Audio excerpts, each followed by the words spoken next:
A'udhu billahi minash shaitanir rajim. Bismillahir rahmanir rahim. Suma salatu wassalam ala asrafil anbiya wa mursalina Muhammad Mustafa sallallahu alaihi wasallam. Assalamu alaikum ya jama'atal muslimina wal muslimat wal mu'minina wal mu'minat. Amma bad. An kelen ka tanga ɲini setigi ala fɛ kan kisi ka bɔ shetane tɔɔrɔ ma o kɔfɛ an b'an sinsin ni setigi ala tɔgɔ ye min y'a daminɛ n'a b'a laban o kɔfɛ an bɛ sɔlili Muhammad Mustafa kan n'o ye kisi ni nɛɛma b'a kan ala k'o jidi a kan ka bɛɛ lajɛlen fo ni alisilamɛya foli n'o de assalamu alaikum wa rahmatulahi taala wa barakatuh. Alhamdulillah an bɛ ala tanu suma alhamdulillah an bɛ segin ka ala tanu alhamdulillah rabbil alamin an bɛ ala tanu ka ala barikada. Bi n'i y'an sigilen yan'an ka don o kɔnɔ n bɛ n ka abonné bɛɛ lajɛlen fo. Cɛ fara muso ka denmisɛnnin fara maakɔrɔba kan bɛ bɛɛ lajɛlen fo ala k'an bɛɛ sara ala ka hɛrɛ kɛ bɛɛ ala ka bɛɛ lajɛlen ka laɲiniw sabati ala k'o kɛ ala yɛrɛ ka alaya kɔsɔn alikuranɛ bonya kɔsɔn sɔlu ala rasulula a y'a dɔn k'a fɔ aw denkɛ n'a ka gɛrɛbuden mankan don n'o de ne Sheikh Sherif Abdul Aziz Aidara ye ni ka bɔ Mali la Bamako commune 3 Samɛ alhamdulillah ni y'an sigilen bi an sigi kun tɛ foyi ye mɔgɔ caman bi baara dɔ dɔn ne bɛ to k'o kɛ n'o ye a bɛ fɔ tulu min ma ko kabako tulu ni dɔw k'a ma ko jarabi tulu ni dɔw k'a ma k'u ma deli ka tulu min ɲɔgɔn ye o jarabi tulu in tiɲɛ tɔgɔ ko Muhamadu a tun banna a bɛɛ ni kuranɛ cɛ a bɛ san 2 bɔ an ma se ka jarabi tulu an ma se k'a dilan o kɔrɔ ye mun ye yiri dɔ de tun bɛ yen yiri min n'a tun dɛsɛra ka sɔrɔ n'a bɛ fɔ yiri mun ma ko duguduru o yiri n'i ma ale yiri sɔrɔ i tɛ se ka jarabi tulu dilan donc ala sɔnna ma an b'an ka bozokɛ fo ka bɔ Jene Laji Karabɛnta ala sɔnna ma a ye duguturu ye an ye délégation bila ka taa fo a kɔda la an taara yiri an y'a yɛrɛ sɔrɔ k'a fɔ dɔ taara kari ka na d'a ma o tɛ dɛ an y'a yiri yɛrɛ sɔrɔ donc yiri sɔrɔlen sisan komi weleweledaw cayara faamabaw mɔgɔbaw députéw homme d'affaires mɔgɔ caman y'an wele tulu ko in na dɔw yɛrɛ ko mais pourquoi an y'a to tulu in ka ban mais adamaden filɛ nin i bɛ kuma ni ala camancɛ de la Seydina Ali y'o de fɔ ko maa ma bɛ nkalon tigɛ i ka nkalon jurumu valeur n'i bɛ ka jɛ i ba fɛ a bɛɛ ka kan donc adamaden n'i bɛ fɛn o fɛn dilan a dilan ni ala camancɛ la yastagfuna minan nas wala yastagfuna minallah hey karamɔgɔ y'aw janto nin na i b'i dogo mɔgɔw la nka jɔn bɛ se ka dogo ala la o tɛ yen milliardaire joli filɛ nin n'u u sara mɔgɔ joli bɛ yen nɔ ni buildingu b'u bolo n'u sara k'u ka buildingu to yen maa joli de bɛ yen nɔ n'u nafolo b'u kun komi kabako mais u sara k'u ka nafolo to yen a bɛɛ ni kuranɛ cɛ ni maa ma ka sɔrɔ dan kɛra diɲɛ ye hali tun kana bange bilahi maa ma ka sɔrɔ dan kɛra diɲɛ ye hali tun kana bange a bɛɛ ni kuranɛ cɛ karamɔgɔ a ye siran ala ɲɛ ni fɛn min dalu yɛrɛ b'aw bolo don min a y'a di n'a ma matériel sɔrɔ a kana fɔ alhamdulillah ala sɔnna ma a ye jarabi tulu matériel sɔrɔ parce que yawa dudu o bɛ sɛbɛn i b'o sɛbɛn sɛ miliyɔn 2 ani 200,000 ani 200,000 ani 22 sɛ miliyɔn 2 ani sɛ 200,000 ani 200,000 ani 22 wa dudu bɛ sɛbɛn o de la a bɛɛ ni kuranɛ cɛ ne ye mɔgɔw bila sɛbɛnni la c'est plus de 6 mois diɲɛ don o don bɛ wa dudu sɛbɛn ala ye seere mɔgɔ minnu bɛ n ka sigida la o ye seere kelen i bɛ suratul Yusufu i bɛ Yusufu bɛɛ sɛbɛn suratul Yusufu i b'a bɛɛ sɛbɛn i b'i jija i b'a sɛbɛn siyɛn 71 n'i ye Yusufu sɛbɛn ka ban walqaitu alayka muhabbatan minni i b'i jija i b'ale sɛbɛn siyɛn 124 ni tilal'o la falamma ra'aynahu akbarnahu wa qaitana aydiyuna wa qulna shalillahi ma hadha basharan in hadha ila malikul karim a kɛ ala kama i k'o sɛbɛn siyɛn 71 kana huna al-yaqut war marjan i b'o sɛbɛn siyɛn 71 ma indakum yanfadu wa ma indallahi bagin i b'a sɛbɛn siyɛn 71 est-ce que y'a faamuya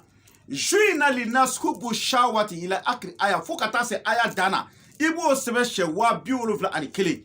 n'i y'o sɛbɛn ka ban tuma min na i b'i jija ka zɛgɛnɛ ŋuni ɲini zɛgɛnɛ min falela tigɛnɛso sanfɛ i b'o zɛgɛnɛ tigɛnɛso 7 i b'o zɛgɛnɛ ɲini i b'o bulu ɲini i b'o dɔ fana kɛ a tulu la i y'a faamuya o kɔfɛ a bɛ fɔ ko ji la maa dɔw b'a fɔ ma ko ba faro i y'a faamu o ba faro i b'i jija k'o tulu dɔ ɲini k'o kɛ a la nka an y'o sɔrɔ bozow bolo jeni mara kɔnɔna na an taalen yiri ɲini na ala sɔnna ma an y'o sɔrɔ tiɲɛ tɔgɔ ko mamadu mɛ olu ta caman b'a dɔn k'a bɛ tulodimi de furakɛ bɔn o n'a ɲɔgɔnasi mɛ komi fɛn caman bɛ bɛɛ n'i ka dalilu de k'o la i y'a faamuya bɔn o kɔfɛ i bɛ mun kɛ tuguni gindo caman de bɛ tulu in na i y'a faamu ka i bɛ tila ka taa yiri dɔ ɲini n'o ye duguduru ye o de sɔrɔ ka gɛlɛn fo ka taa fɔ a to ten a bɛɛ ni kuranɛ cɛ an ta in bannen an ye wagati min kɛ duguduru ye a bɛ san 2 bɔ o de kama tulu in jarabi tulu an ma se k'a bɔ pewu o tuma jarabi tulu in bɛ mɔgɔ jumɛn de ɲɛ a bɛ mɔgɔ jumɛn ɲɛ ni muso min y'a ta k'a mu i ɲɛda la ko e ka furu menacelen don ni cɛ y'i ye ka ban o ye furu menace ko bannen muso min bɛ k'e ni cɛ tɛ bɛn fiyewu jarabi tulu in i b'a dɔ ta i bɛ to k'a mu i ɲɛda la a bɛɛ ni kuranɛ cɛ a bɛ bɛn sabati i ni cɛ cɛ muso min bɛ e ni cɛ somɔgɔw tɛ bɛn muso dɔ bɛ ani cɛ ka di nka ani cɛ ba tɛ bɛn ani cɛ fa tɛ bɛn i bɛ jarabi tulu ta i b'a dɔ kɛ i bolo la i b'a mu i ɲɛda la a bɛɛ ni kuranɛ cɛ a bɛ kɛ walama mɔgɔ min bɛ yen baara yɔrɔ la e ni ka patron tɛ bɛn e ni ka patron man di jarabi tulu ta i k'a mu i ɲɛda la i ni ka patron bɛ bɛn wa ko bɛ diya ɲɔgɔn ye mɔgɔ min bɛ k'e ko ka go mɔgɔ min ye muso min bɛ k'e ko ka go cɛw ye e ko ka go mɔgɔ ye jarabi tulu ta i k'a mu ɲɛda la ka i b'a ye ala b'i ko diya mɔgɔ min fana bɛ yen k'e ye homme d'affaires ye homme d'affaires walama e mɔgɔ min bɛ yen k'i bɛ garisɛgɛ ɲini na n'i y'a mɛn fɔlɔ i ka garisɛgɛ sɔrɔ k'a sɔrɔ i ko ka diya mɔgɔw ye mɔgɔ caman t'o dɔn adamaden n'i ko diyara mɔgɔw ye baara yɔrɔ la sigidaw la a b'i ka ko caman nɔgɔya i ye o jarabi tulu kelen min filɛ muso dɔw bɛ yen bitɔn bɛ bɔ u ɲɛda la bitɔn u bɛ pharmacie bɛɛ don ɲɔgɔn na n'u ye fura dɔɔni ta bitɔn min tun na a bɛ tila ka wuli yiri dɔw bɛ yen ko duguduru o b'a la a bɛɛ ni kuranɛ cɛ ni muso y'a muni daminɛ a bɛ bitɔn ba i ɲɛda la pewu hali bitɔn kelen i t'a ye ɲɛda la i y'a faamu ani n'a y'i diya i b'a k'i kunsigi la i kunsigi kelen muso dɔw bɛ yen nɔ i bɛ taa sɔrɔ an balaka dɔ bɛ yen ale kasira nin ko in na ale tun musɔrɔ tɛ bɔ ale kunkolo la ale ta tun tɛ silamɛya ye dɛ burumuso b'a kunna don o don a kunsigi de tun dɛsɛra ka falen u ye fura sugu bɛɛ mu a kunna nka a ye jarabi tulu ta k'a mu a kunkolo la ala n'a kira barika la a kɛra cogo di a bɛ se ka ɲɛfɔ wa o la ni mɔgɔ min bɛ yen k'i bɛ fɛ i ko ka diya mɔgɔw ye i mana don kɛnɛ min kan i ko ka diya mɔgɔw ye cɛ min bɛ yen i bɛ fɛ i ko ka diya mɔgɔw ye muso min bɛ yen i bɛ fɛ i ko ka diya mɔgɔw ye cɛ min fana bɛ yen k'i ko ka go musow ye jarabi tulu dɔ ta par exemple i bɛ jarabi tulu ta i b'a dɔ mu i ɲɛda la i y'a faamu ni de ye jarabi tulu ye i y'a faamu a yiri n'a fɛn n'a parfɛn a bɛɛ b'a la a bɛɛ kelen don a la ni ala ka jɛ i b'a kɛ tan i y'a faamu donc n'i y'a kɛ tan i b'a mu i ɲɛda la i y'a faamu voilà i b'a mu ɲɛda la tan tɔ i y'a faamu voilà m'a dɔn n'i ye faamu bon sisan n'i ye jarabi tulu n'i y'a mu sisan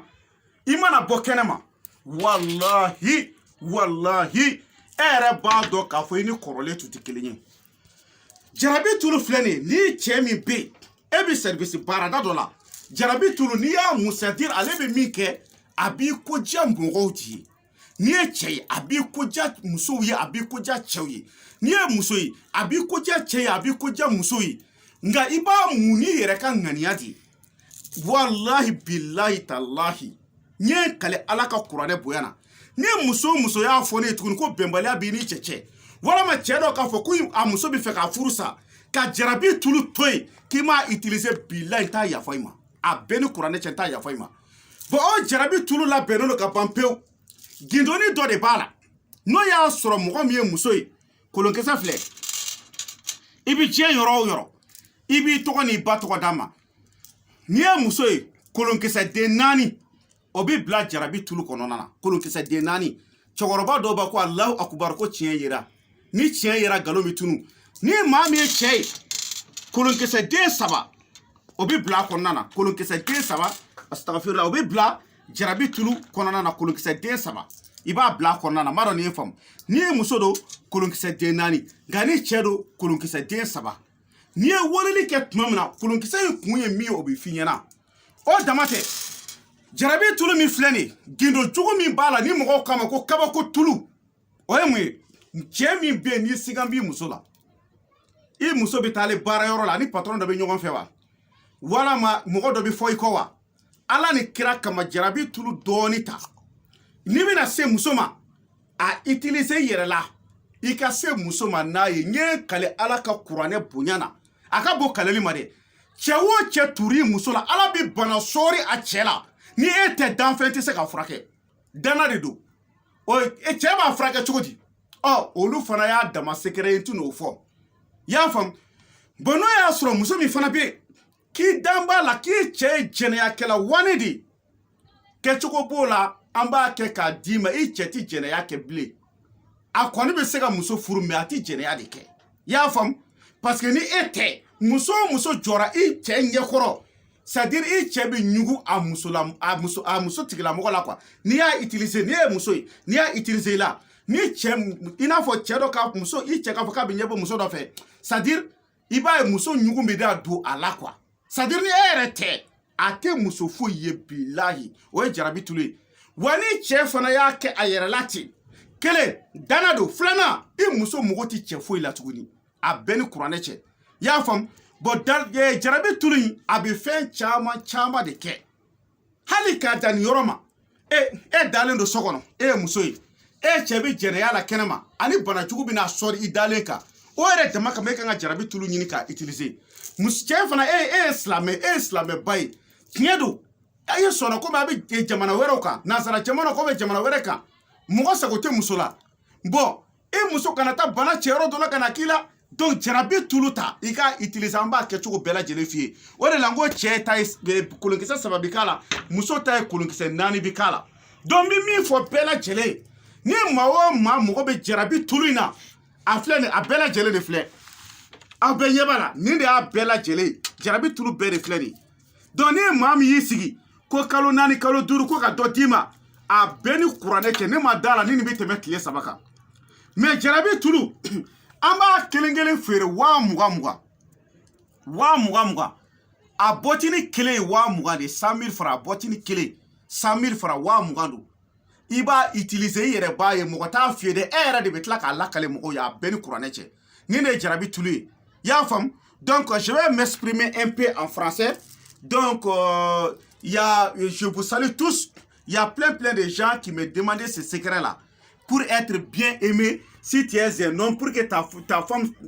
va t'aimer bien, ou bien si tu es une femme, que tu sois aimé par ton mari. Ou bien s'il y a une femme là, s'il y a des mésententes entre toi et ton mari, tu ne veux pas que ton mariage la gâte là, il faut utiliser ça là. Ou bien un homme qui va utiliser ça là. Si tu utilises ça d'une manière, je te dis ça au téléphone.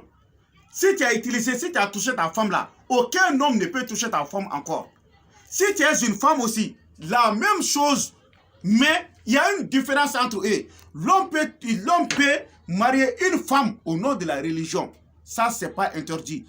Mais s'il dit qu'il va suivre une femme comme ça, adultère comme ça, là, il va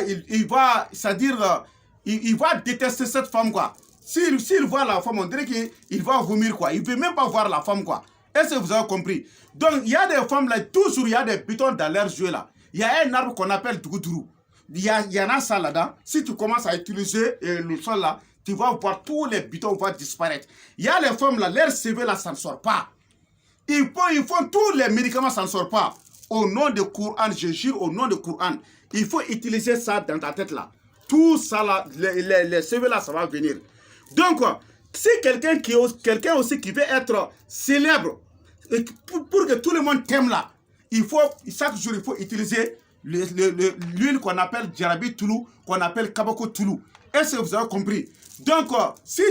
vous voulez avoir une autre information, vous allez m'appeler sur mon numéro de téléphone. Et c'est mon numéro WhatsApp aussi.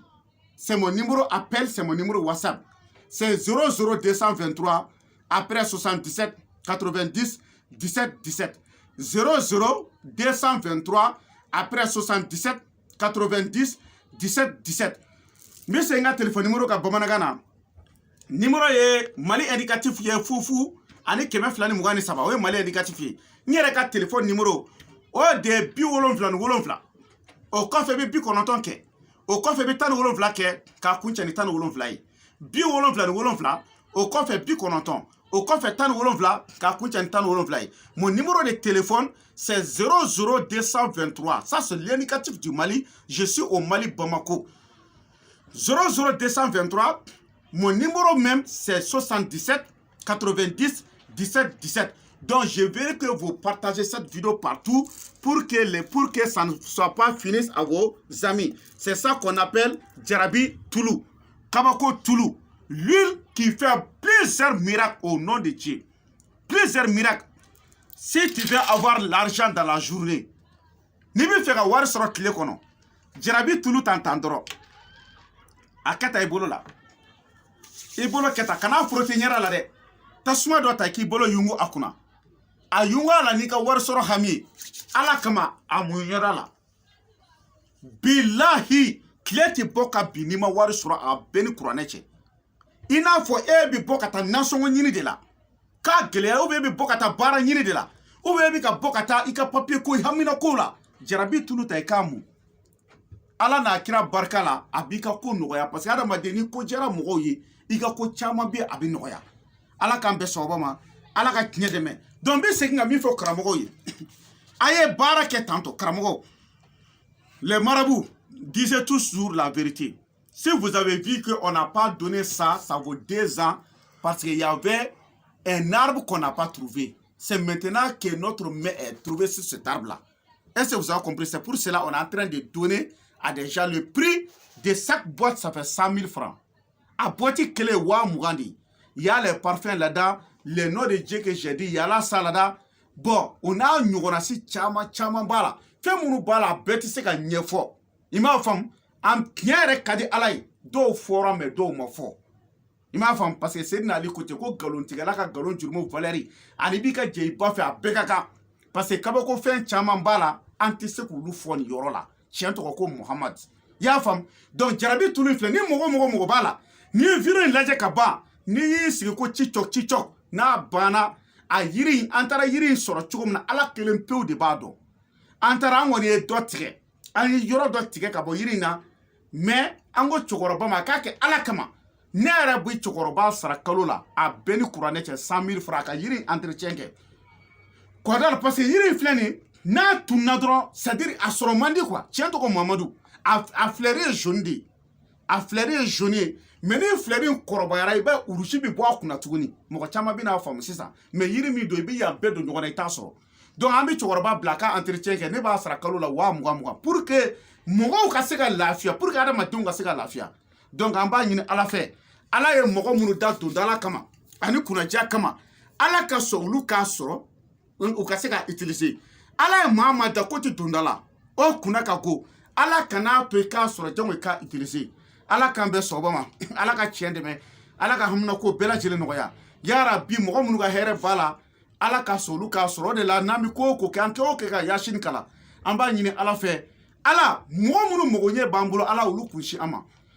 mɔgɔ bɛ yen n'a mago tiɲɛ ala kana o kutigi kunsi an ma donc ala de tulo bɛ bɛɛ la ala de b'a ka jɔn dɔn ka tɛmɛ a yɛrɛ kan ala k'an bɛɛ sababa ma Jarabi Toulou a boîte kelen wa mugan de 100 000 francs une seule boîte ni ma yɔrɔ min faamu i bɛ wele téléphone na an b'a expliquer ɲɔgɔn ye clairement n'ala ka jɛ ye subhana rabbika rabbil izzati amma yasifun wa salamun alal mursalin alhamdulillahi rabbil alamin